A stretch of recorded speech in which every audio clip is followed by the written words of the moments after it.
President Kennedy was shot during today's motorcade, but is in good condition with what the doctors are calling a superficial flesh wound to his right shoulder. The President regrets that the kickoff to our 64 campaign has been marred, but vows to continue our quest for re-election next fall.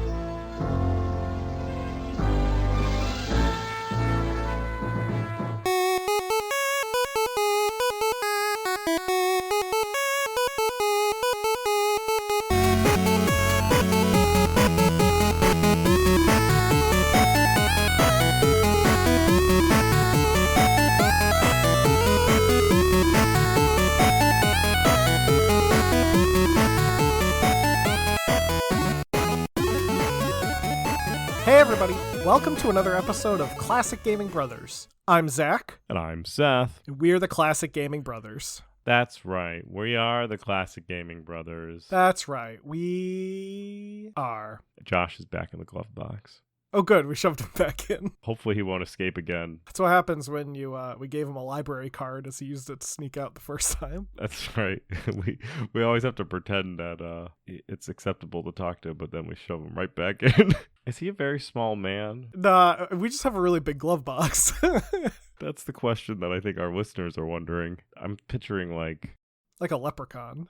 Well, I was going to say like Tom Thumb, but Oh, okay. I was picturing like a leprechaun, but from the Luck of the Irish movie, who are just, they're very tiny people. Tom like Thumb was a real person. Stretch and skew. Yeah, I know who Tom Thumb was. General Tom Thumb. P.T. Barnum was kind of a scumbag.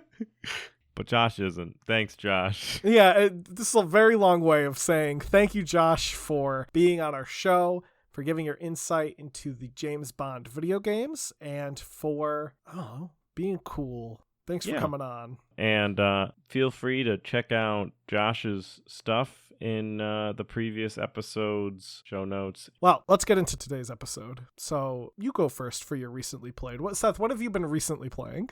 So recently I've been playing Starfield, which is the new Bethesda Game Studios game. It's the first new universe that Bethesda has put out in over 25 years. It's from the studio that brought you Elder Scrolls V, Skyrim, and Fallout 4, and various other titles. But in this next generation of role-playing game, set among the stars, you can create any character you want and just explore in just freedom on an epic journey to answer humanity's greatest mystery. So I'm playing a character named Big Norm, mostly because I was making this character arbitrarily. I really just wanted to check out like the first 30 minutes of the game. I really didn't want to like really crack into it. And so I made a character and I was like, this guy's fine. And then I was like, what should his name be? And I was like, I'm just going to call him Big Norm because it's not like anyone's going to say his name because it's a Bethesda game and that doesn't happen. Lo and behold, people do say your name. Yeah. There's certain names that your ship and some other characters will say. But I like that the game assumes that Big is his first name, which it could be. I guess I never made that distinction. Yeah. So either his name is Norm and he's just Big, or his first name is Big and his last name is Norm. Regardless, Big Norm is a man in debt. He has a fan club and he's an extrovert. So he's kind of like Han Solo. Yeah. And he has the space adventurer background, which makes him even more like Han Solo. The only thing that so far hasn't hit me right away right now is the game, I feel like, so far is a little dry from the first 30 minutes. So arguably, I have not played the game that long. But from the intro movie, the game kind of... I don't feel like the people are expressive enough. I just don't feel like they have a lot of soul to them. In the very beginning, you find an artifact, and the way you get your ship is this guy comes and he says, oh, we need to bring this artifact to this organization, but I brought a bunch of pirates, so I can't go. I have to stay, but you should take my ship. And then you're like, so it's my ship? And he's like, yeah. I was like, I don't get this world. This guy I've known for approximately 5 seconds, and he's already like, well, you could just take this gigantic ship and my robot with you. I'm like, that's a lot to get just right in the beginning. I've been told you have to get 60 hours in for the game to start making sense, so I'm not there yet. The beginning's just a little rough. It's not like Skyrim, which you wake up sleeping on a cart, go to get executed, and then a dragon shows up. I was waiting for the dragon moment. I guess the pirates showing up where they're shooting at you is fine. But yeah, so that's... I wonder if you can turn the ship that shows up into Thomas the Tank Engine. People, I think, have already done that without mods, so... Oh, I'm sure. Yeah, so it's Starfield. It's done by Bethesda. It brings all the positives and negatives that games done by Bethesda bring. I do like that they apparently decided that the dialogue wheel that they did in Fallout 4 was dumb, and they made it it was very dumb. Do you know what the thing that bothers me the most about that dialogue wheel? You can fix it with a mod, but when you mod it, you no longer are allowed to get achievements. That's stupid. So literally, if I want to install a quality of life mod that allows me to see the words that your character will say, which is what I want to see in an RPG game, it'll lock me out from ever earning achievements because I've modded the game. Frickin' Bethesda. I would have to install another mod to just be able to get mods, only to be able to see the dialogue. So fortunately, they fixed that in Starfield, and you can just see what your character's going to say. Yeah. And you don't hear your character talk. To be fair, you don't hear your character talk. So your character could be saying something entirely different, just like Fallout 4. Yeah, and also, I don't really need to hear my character talk. I don't care what they sound like. I did not have a bad time playing it, but I did play it for a little while, and then probably about 30 minutes, and then I was like, I don't need to continue playing it. So I saved off the game for that moment. Not that I'm going to continue playing the game. It's very good. But is it Baldur's Gate 3? No. So Zach, what have you recently been playing? Well, Seth, recently I have been playing a game that really could have used a silent protagonist, and that game was Atomic Heart. Released in 2023 and developed by Muntfish, it is a very interesting game. Beyond the ton of controversy that surrounded it regarding its release, for those who don't know, Muntfish is a company that is located in Russia and released the game on the anniversary of the Russian invasion of Ukraine. So some people thought that was kind of in bad taste, considering the game is primarily about the Soviet Union and kind of portrays the Soviet Union in a more of a nicer light. Overall, though, the game is, in my opinion, just okay. And I don't know. So in the game, you play as P3, whose real name is Major Sergei Nechayev, who is a veteran of World War II that was badly injured and saved by a scientist who is now the current leader of the Communist Party, Dmitry Sechenov. Sechenov develops a unique type of matter called polymer, which leads to the rapid expansion and development of scientific technology in the Soviet Union and the development of robots. The Soviet Union, thanks to the scientific advancements, is now a major superpower and idyllic utopia, and you are tasked as P3 to visit the test site of a new neuroconnector called Collective 2.0. However, upon arrival, you learn that the entire facility is under lockdown as robots have begun killing the human scientists and residents of the facility. You learn that there is more than meets the eye as you continue to travel through the facility, and you kind of get an idea that the idyllic utopia that you live in might not be as idyllic as it seems. So kind of like Soviet Russia. Yeah. It plays kind of in a similar manner to what I would call the Shock style games like BioShock or even Prey. You balance out abilities with weapon usage. Your abilities are that you have this polymer glove that can like shoot lightning or other things at people. The glove also talks and is kind of obnoxious. And you also get an abundance of weaponry such as Kalashnikovs and pistols and laser rifles and stuff. There is a ton of lore that can be discovered through like tapes and stuff that you find. None of it was very interesting to me, so I didn't really seek any of it out. And overall, I found the gameplay to be very repetitive, the dialogue to be boring and unfunny. One thing of note, the voice actor for P3 is the same voice actor as the male voice of V in Cyberpunk. And it was very distracting for me the whole time I was playing the game because I played as male V when I played Cyberpunk. And I was like, this guy sounds so familiar. And then like the first time Nechayev swears, like he's like, oh, I was like, oh, it's V. I was like, that's totally V. And I looked it up and it was. You know how you could solve that I was told you should play Atomic Heart in Russian. Probably playing it in Russian would have been better because also the English voice actors vary in their pronunciation of Russian words. So sometimes they'll pronounce it very accurately sounding, at least to my ear, and other times it definitely sounds like an American saying a Russian word. Like, I'm pretty sure at one point someone calls you Sergey when your name is Sergey. They're like, Sergey Nechayev.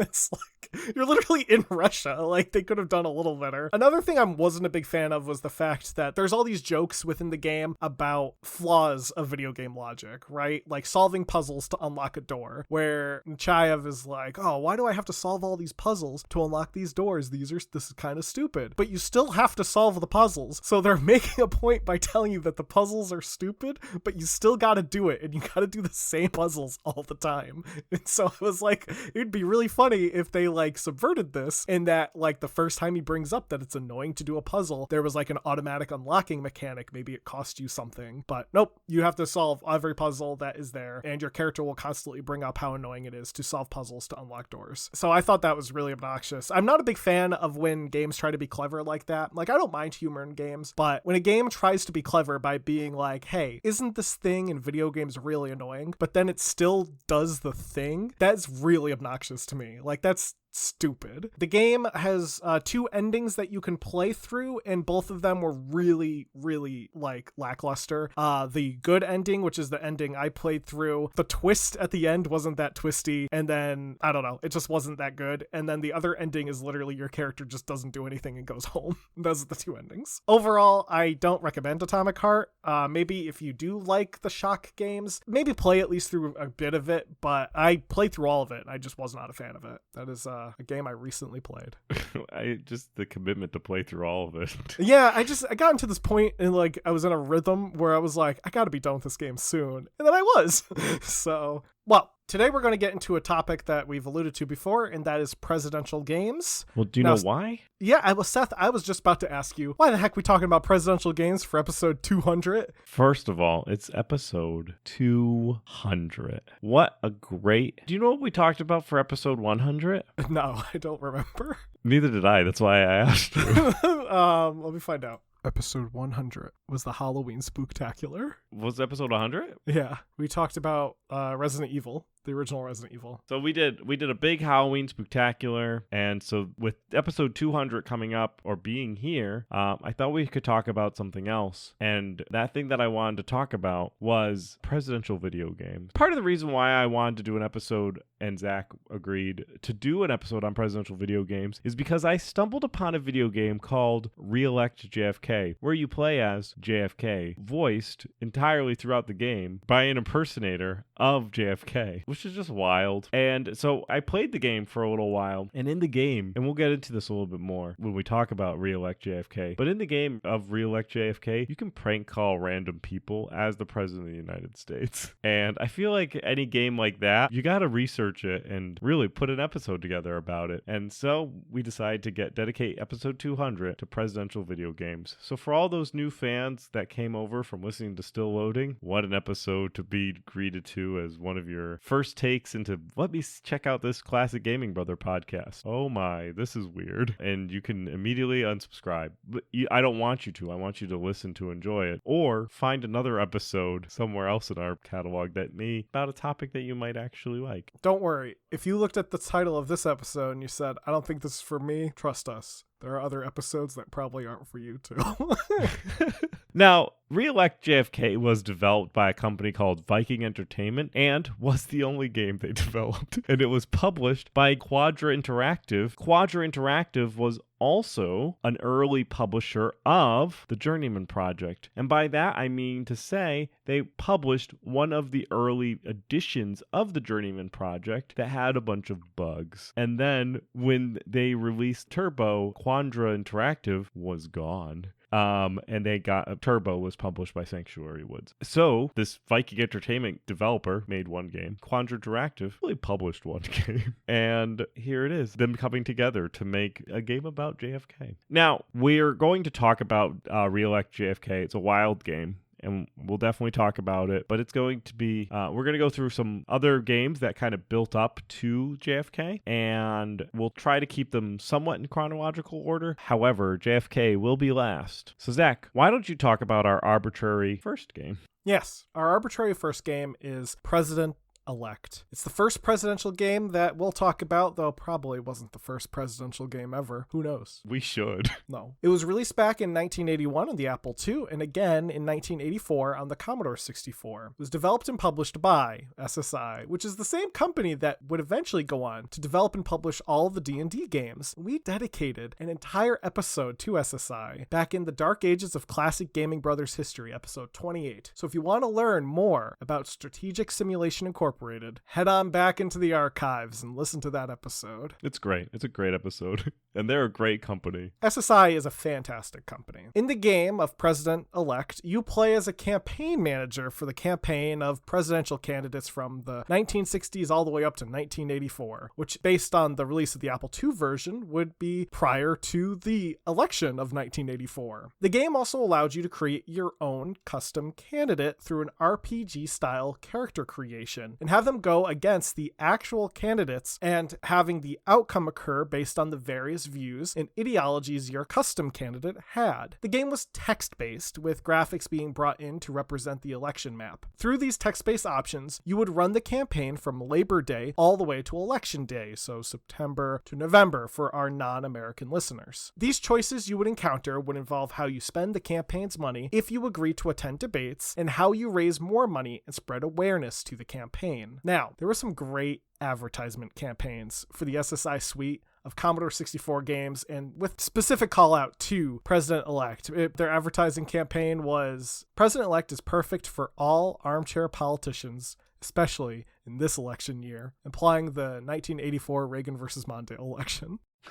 Which I think Reagan might have won by just a sliver. Anyone who's not aware of the 1984 Reagan versus Mondale, Reagan took every single state's electoral vote except for Minnesota or Michigan. Sure is Minnesota. Oh, I'm sorry, he lost one more vote, DC. So the ad goes on to say you can campaign for the presidency in a grueling 9-week race using historical or imaginary candidates, and every major electoral parameter has been duplicated to make this educational game the most realistic model of the campaign process ever made! Exclamation point. And it retailed for $39.95, or about $118 in today's money. President-Elect will go on to get some positive feedback from the reviewers during the time, with a review from Soft Talk in 1981, which went over at length about how it was a good game and that SSI is great at putting together high-quality games. Computer Gaming World in the same year talked about how the game is probably not super accurate, but it is a game, and the game is still a fun simulation, accuracy be damned. We'll jump ahead of the timeline to now talk about President-Elect, the 1988 edition, as SSI went back and updated the game for the 1988 election and re-released it. This time, they released it for DOS, Commodore 64, Apple II, and the Atari ST, and released it in 1987. The game is more of the same of President-Elect, however, it is updated so that it includes campaign data for the upcoming 1988 election, Bush versus Dukakis. The game also allowed you to play multiplayer, with either a player or a computer playing the role of each of the party's candidates, so Democrat, Republican, or third party. You can also have the computer play all three if you want to just watch the world unfold as it does. You can play through election night, where the votes can come in instantaneously. It takes about 15 seconds. Or if you want, you can have them come in real time, so it would take about 2 to 6 hours. Hey, and if we're going by some more recent years, a few days, maybe. Imagine running President-Elect 2020 edition and having to keep your computer running for days on end. 7 historical scenarios from 1960 to 1988, or unlimited hypothetical, ahistorical, or completely made up scenarios. So you can really do a lot with this game. The manual contained text summaries, electoral voting data, and maps of the presidential elections from 1960 to 1984, as well as information for the upcoming 1988 election. This game's super informative. In the 90s, it actually scored on a list of 150 games, 132 as one of the best. It was a strategic niche game that SSI arguably did well at making. That was their bread and butter, was making these simulation games up until they did D&D stuff. So yes, which they were doing right around the time of the 1988 edition. That's when they started going into making gold box games. Now, let's go back to 1984. Back in Cambridge, Massachusetts, a company called Spinnaker Software Corporation developed and published a game called President's Choice. Now, President's Choice was a simulation education game where you play as the President of the United States of America. The game would go on to be released as a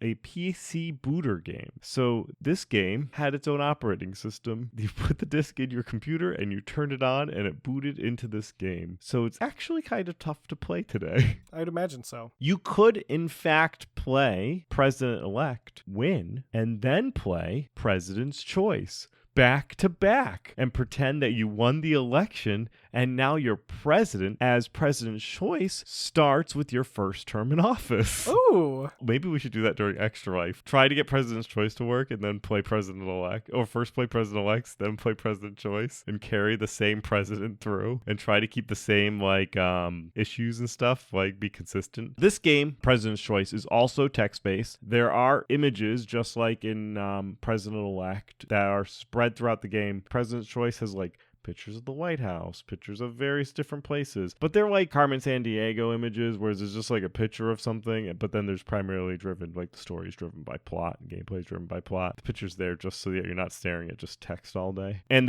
the main gameplay mechanic is just making choices. Those choices entail situations of domestic crisis, signing or vetoing bills, navigating the international scene, making sure that everyone loves you to continue to vote for you. You have various advisors that will help you make decisions throughout the game. They do layer a humor aspect into it to keep the game lighthearted, but the game is very much an educational game. So I would imagine if people were in school back in 84, they may remember playing this game in a computer lab at school. Now, President's Choice was written in UCSD Pascal, which produces machine-independent portable code. In contrast to a compiled program, this P code is interpreted at runtime by a virtual machine loaded on boot, the P system engine. Now, the full UCSD P System 4 was a self-contained operating system and programming environment available for a number of computer platforms and designed to easily port software across systems. IBM offered it as a choice of an operating system for its original PC, but just like VHS and Betamax, it was quickly forgotten as PC MS-DOS won their own popularity contest. This game, President's Choice, from my knowledge, requires a first-generation IBM-compatible machine, PC, XT, or equivalent. It won't run on anything newer.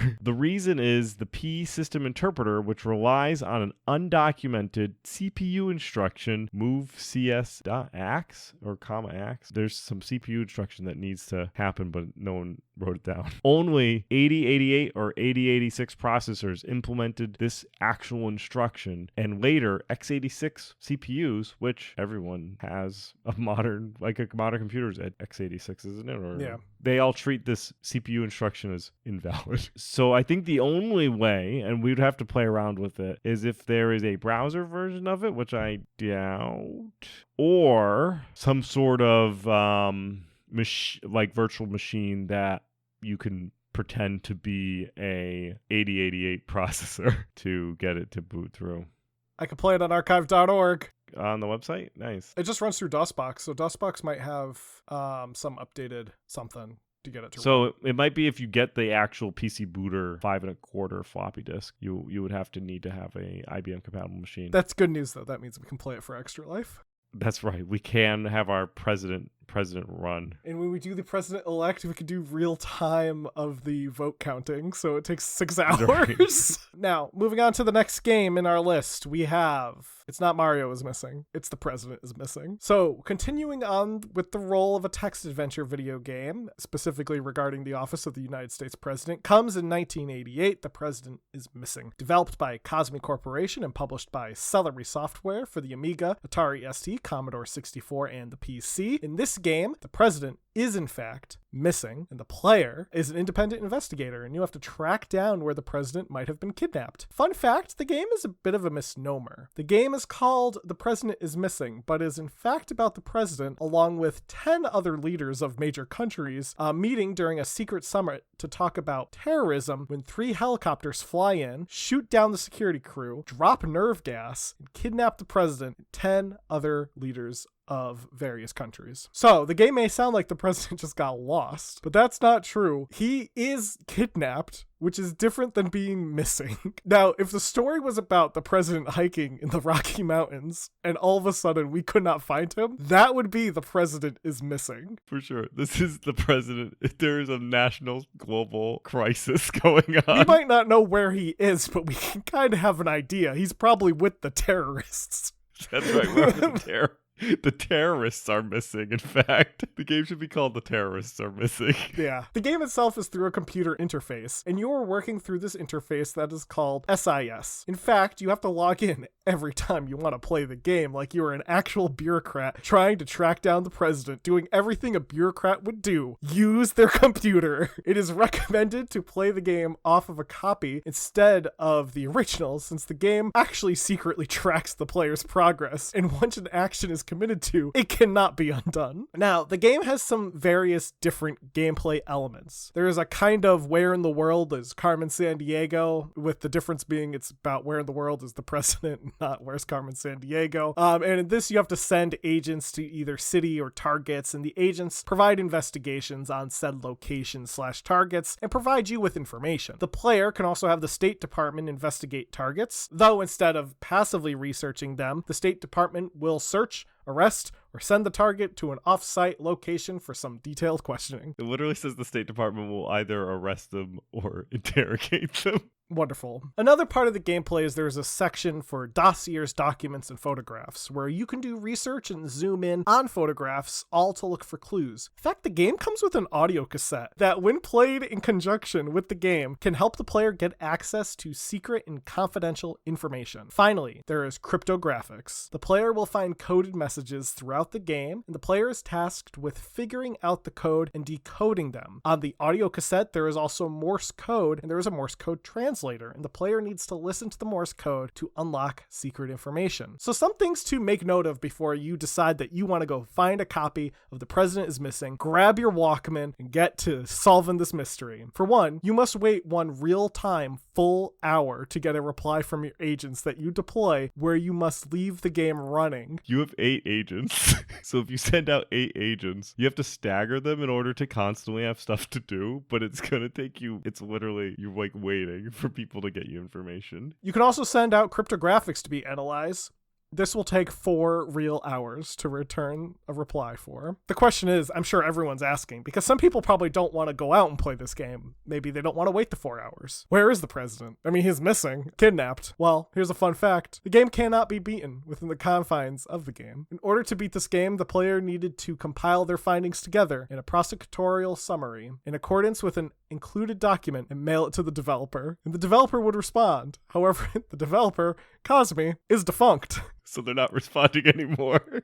Everything in the game is about getting enough information to get an answer, but no one in the actual game will confess. So since there is no end to the game, no one is really able to write a correct walkthrough, since who knows? The developers will have to confirm facts about it. Till then, it's just an unsolved crime. So in the end, the president is truly missing. I just love that this game came with a cassette, like other products, like a document to write up your findings. Yeah. That you had to then mail to the people to get them to say, yes, you solved it, or no, you did not solve this correctly. Man, I'd be so disappointed after spending like, I don't know, on estimate, I'd assume like 20 hours in this game. Some of it I in real imagine time. It's weeks, right? Probably Because weeks, yeah. You send your letter, you're like, I think it was this guy, and then you just get a response that just says no. No reimbursement for the stamp either. Now, did you enjoy President-elect, but want an early 90s spin on it? No. Well, then maybe... Listen, I didn't ask you. You just did. I was asking our listener who I heard them while they were driving or listening to us while Pathetically they were yell, in the bathroom. "Yes, Seth, tell They're me." all shouting, yes. We did enjoy playing President-elect moments after you just told us of this game's existence, but now we want an early 90s spin on it. Well, Power Politics is the game for you. Developed by Software Technology and published by Cineplay Interactive Incorporated, Power Politics is a campaign simulation game released in 1992. It's also the only game that Software Technology and Cineplay Interactive developed and published. It is decidedly one of those Windows 3.1 type point-and-click style games with big gray buttons and drop-down menus. If you do not know what I'm talking about, look up any Windows 3.1 game and you'll just know. Castle in the Winds, Power Politics, all these different games. It feels like you're playing a graphical game set in Excel because it looks like somebody made the game with like Visual Basic, which they might have made it with Visual Basic, but it's got the same blocky buttons and drop downs that Visual Basic tends to have. In the game, you create a presidential candidate, or you could use a previous presidential candidate from the past 30 years from when this game came out, which is 92, so that would put you at in the 60s as well. Then you can control the schedule of the candidate and the vice presidential candidate, so you can say like, hey, on Wednesday he's going to go do this talk. What issues they should address, what type of stance they should take, how much money they should spend on advertising, what the content of the ads should be, and if they should use dirty tricks to win. I kind of really want to play these games and see if today's tactics work in a 90s game. The more support that the candidate has, the more money that comes in, and if you start slipping in the polls, you can even hire a spin doctor to just make things turn around. One of the reviews from 1994 said that the game is a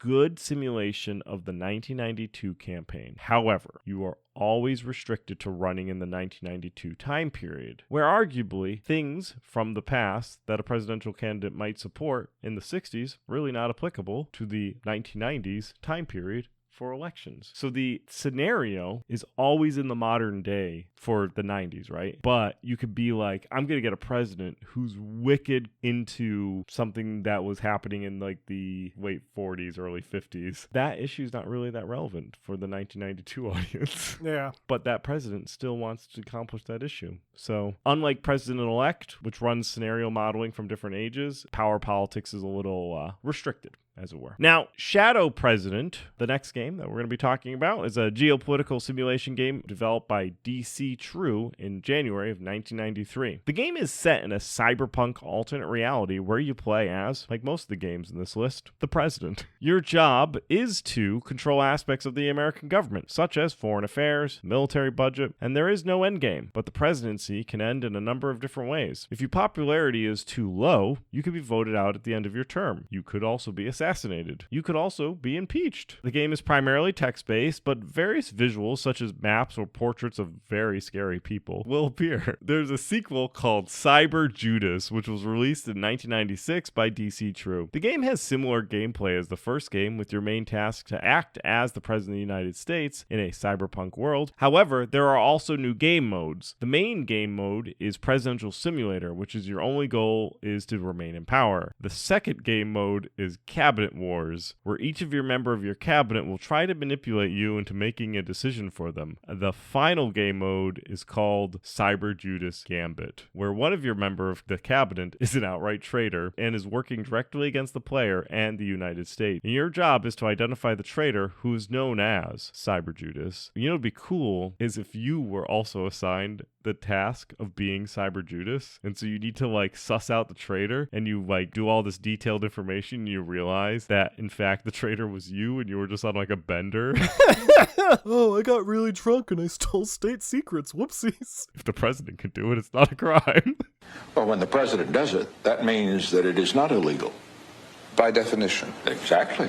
Two other games that I wanted to personally talk about. I think Seth saw me putting in these notes and he was like, what are you doing? But one is a game called Hello, Mr. President. Hello, Mr. President is unique, I would say. It's a South Korean exclusive DOS game developed by Open Production in 1994. In the game, you can choose to play as either Bill Clinton, Boris Yeltsin, Margaret Thatcher, Francois Mitterrand, Saddam Hussein, Morihiro Hosokawa, Kim Yong-sam, or Deng Xiaoping. After you choose the character, you then get to pick your schedule, where you choose who you're going to visit on your world tour. So you pick from the different people that you didn't choose. From here, the game takes on a few different gameplay styles. You travel to the world that you're to the country that you're going to visit, and it goes into a puzzle mode with like a board game. If you do very well at the board game, your character will gain stats. Then you will fight the world leader in a hand-to-hand combat. Is the board game against the other world leader as well? Yeah, I think they also can gain stats. So I'm just wondering, is like the canon you flying off to meet this world leader, you playing chess, and then you getting into a fight with them? That's my headcanon. It sounds pretty bonkers, and to be honest, it is. However, the game is only in Korean, and I could not find an English translation, and it's very text heavy. Like when you're doing the puzzle stuff, I could not figure out what I was doing for the life of me. I kept getting skulls sent at my Bill Clinton portrait, and it kept giving me negative you're playing points. As Bill Clinton. I was playing that's as Bill Clinton. That's your And mistake. I was flying to England to go beat up Thatcher. You should have been playing as Thatcher, and you should have been flying to beat up Boris. Now, the next game is also a game that was never translated into English. This is a game called America de Todo Cinco, also known as United States Presidential Race. It's a Japanese exclusive Famicom game where you must win the 1988 United States presidential election. Everyone loved the 1988 presidential election. You play as a candidate who must choose either liberal or conservative or centrist positions to campaign on. Liberal views will offend the religious right. Conservative views offend university students and working class voters. And centrist views, well, they don't offend anyone, but they also don't make anyone happy. Your job is to work your way up to the final November election and not become bankrupt. I like the wording of that because it sounds like there's multiple November elections. Now, there are various hot button issues that you will need to tackle or address, such as, but not limited to, the civil rights movement, the isolation of AIDS, prohibition of nuclear tests, reduction of the defense spending, support of the government of Nicaragua, revival of Christian morality, abortion, sanctions on Iran, punishment of South Africa's apartheid regime, prohibition of commercial whaling, and enhancing Japanese defense. One interesting thing to note is that this game came out in 1988, and this was before South Africa's apartheid regime had ended, meaning this game was taking a very negative stance on some hot button topics. That's probably why they didn't come to America. Yeah, it would have been impossible to localize. In the game, you play as 6 different characters, all who have been cleverly renamed from real characters. First, you have Push, who is a Republican candidate. Then you have Thatcher, who is another Republican candidate. Then there's Roberts, who is Pat Robertson. There's Dukakis, Zexon, who's supposed to be Jesse Jackson. And lastly, you can choose Suzuki, who is based on Noboru Takeshita, then Prime Minister of Japan. Amazing. I wish that Suzuki actually ran in the 1988 presidential election. And your rivals include Dahl, which is supposed to be Bob Dole, Sanderson, who's just like a made-up name, Roeder, and Core instead of Al Gore. The game itself was designed by Axis Art Amusement and was actually conceived by Japanese politician Shintaro Ito, who had worked alongside a newscaster from CNN Daywatch. Now, for everyone who didn't think that this episode would drag on this long to talk about the game that they only wanted to hear us talk about, the game everyone has been patiently waiting for, released in 1994 for the Mac and PC, developed by Viking Entertainment, published by Quandra Interactive, comes an adventure, simulation, alternate history video game. Re-elect JFK. In the game, you play as JFK from the time of November 1963 through to Election Day of 1964, which is about 50 or so weeks, which you, as the player, play one day out of each week. Each day, JFK goes to meetings where you, as the player, must make a decision that will ultimately impact the direction and progress of the cause, such as civil rights, Vietnam, or your own re-election.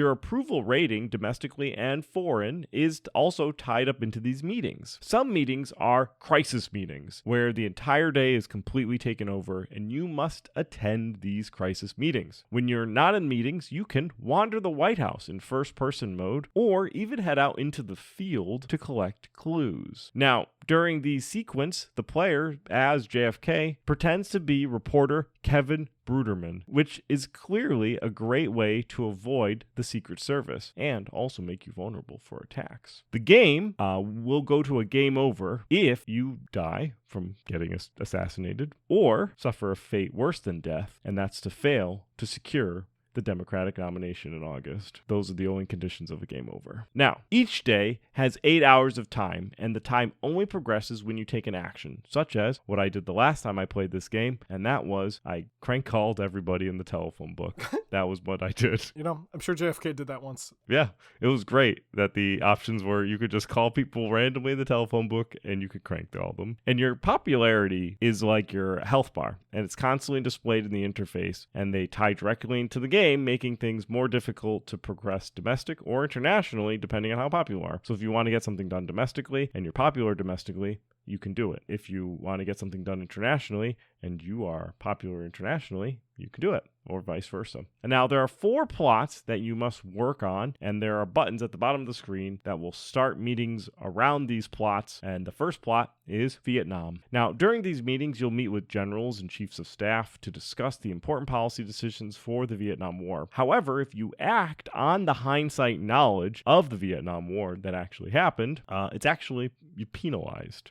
You'll lose a lot of approval ratings. For example, if you're just like, first thing we're going to do is going to withdraw from Vietnam. That's gonna cause some issues. The game essentially tries to get you into the time and place for when the game took place, so you can't just like, I guess, cheat by knowing what actually happened. The next plot that you have to handle is civil rights. You as the player will meet with both the heads of the civil rights issues and attempt to get a compromise. And just like the Vietnam War, attempting to bully and push the issue through Congress will have in-game consequences on both sides. You can't rush the civil rights process because they didn't rush the civil rights process back then. The next plot is re-election.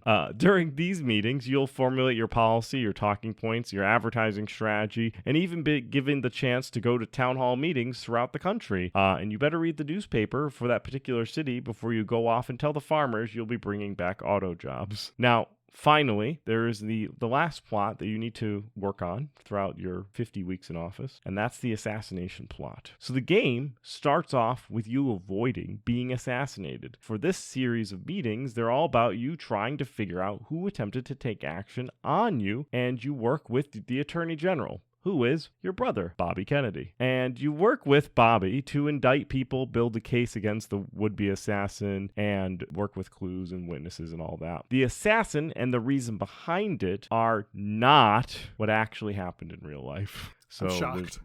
There's no Lee Harvey Oswald or all the conspiracy that goes beyond that. You also not only have to do meetings to work on your assassination plot, but you can pursue this at your leisure. So when you're not in meetings, you can go around and crank call people trying to figure out who shot you by even hacking the CIA's email from a secret room in the White House, or intimidate and lie to witnesses. Essentially all things that people might do to try to figure out who attempted to kill them. Ultimately, though, your goal is to get reelected, hence the name of the game, Reelect JFK. It's not elect JFK, he's already been elected. So the progress down of these various meetings and these various plots, it's really about trying to build up popular opinion so that you will ultimately win the Democratic primary. Now, the game is a FMV style game and has computer generated locations. So if you're in a meeting, it's generally going to be in an FMV. However, investigation locations are computer generated. You can also use a point and click interface to navigate through the scenes. The cool thing about this game, beyond everything that we've already explained, is that all the dialogue is spoken and all the historical people are voiced by impersonators. Here's that information about the assassination attempt you wanted from the police. This should give you a few leads for your own investigation. That was a close call you had last week. You had the family really scared. Thank God you're okay. Thanks, Bobby. Whoever did this isn't going to get away with it. Not if I can help it. We'll find him. I'm sure of it. The game had some critical success with being Macworld's RPG Game of the Year for 1995. However, it was plagued with a manufacturing error that led to many games to be broken. Broken like somewhere throughout the game will make the game unsolvable and you can't beat it. So, just like the president is missing, you can actually get screwed out with if you get the wrong copy of this game with actually beating it. And the games that are that have the manufacturing defect, there's nothing that tells them apart from the games that don't have the manufacturing defect. So, good luck. Now, that's going to be our presidential episode. We'll get on to the retro rewind. The last time it was just me and Zach. Zach had me play Spider-Man and the X-Men in Arcade's Revenge. Released for the SNES in North America in 1992 and in the PAL regions in 1993. And in 1993 for the PAL and North America versions for the Sega Genesis. And then 94 for the Sega Game Gear and only North America. And also same year for the Game Boy in the North America and PAL regions. Now, Zach had me play the SNES copy, but my deep core memory for this game is the Sega Genesis game cover, which has Arcade in like a bow tie looking over Spider-Man, Cyclops, Storm, and Wolverine through some sort of television screen while they apparently are dodging things, and the commercial that was on the VHS tape that Zach had, which is great. Big fan of that type of nostalgia. In it, the X-Men are taken captive by Arcade, and Spider-Man has to go and rescue them, though they end up all rescuing themselves, where Spider-Man rescues Wolverine, the Wolverine rescues Cyclops, and so on and so forth. You do end up playing as Spider-Man for a good portion of the game. The game is a solid action platformer, though it can be very difficult, though the nostalgia factor is high for me for this game. Definitely a game that I would say if you like a difficult action platformer that's Spider-Man and X-Men themed, maybe check it out. But to be honest, the game is definitely more nostalgia versus quality. Next week, Zach, you can play Spy Fox in Dry Cereal, which just seems uncomfortable. Being in Dry Cereal, that is. Will do. Seth had me play Rayman for MS-DOS. The game was developed by UB Pictures in 1995 for MS-DOS, Windows, Atari Jaguar, Sega Saturn, and PS1. Rayman is a side-scrolling platform game where you play as the titular Rayman, who is tasked with traveling various worlds and freeing caged creatures called Electoons. Rayman it's a lot of fun. I loved it. In the game, it has these beautiful, colorful graphics. The sprites are nice and big. The music is a lot of fun. It's just a game that I thought gave me a lot of joy, and I just really enjoyed playing it. It's also a game in a series that I think Seth and I should cover at some point, so I don't want to get too in depth with it in case we do in a future episode. Overall, though, I had a blast, and I think it holds up really well. If you can't get the MS-DOS version, definitely try out. I'm sure the PS1 or Windows version plays just as good. Next week, Seth, you can play Pajama Sam. There's no need to hide when it's dark outside. Nice. And with that, that's it for today's episode. Thank you everyone for listening. It's been 200 episodes of Classic Gaming Brothers, and honestly, feels like it's only been 200 episodes. If you have any questions about today's episode or you want to tell us all about your favorite presidents, email us at classicgamingbrothers@gmail.com. We are available on Facebook, Classic Gaming Brothers, Instagram, Classic Gaming Brothers, Twitter, CG Brothers Pod, and Blue Sky, CG Brothers Pod. You can find us on all the various podcasting applications out there, be it iHeartRadio or Podbean, and that will do it. So thank you for listening. Seth, do you have anything that you want to contribute? Don't play games like my brother. And don't play games like my brother. I've been Seth. And I've been Zach. And we've been the Classic Gaming Brothers. That's right.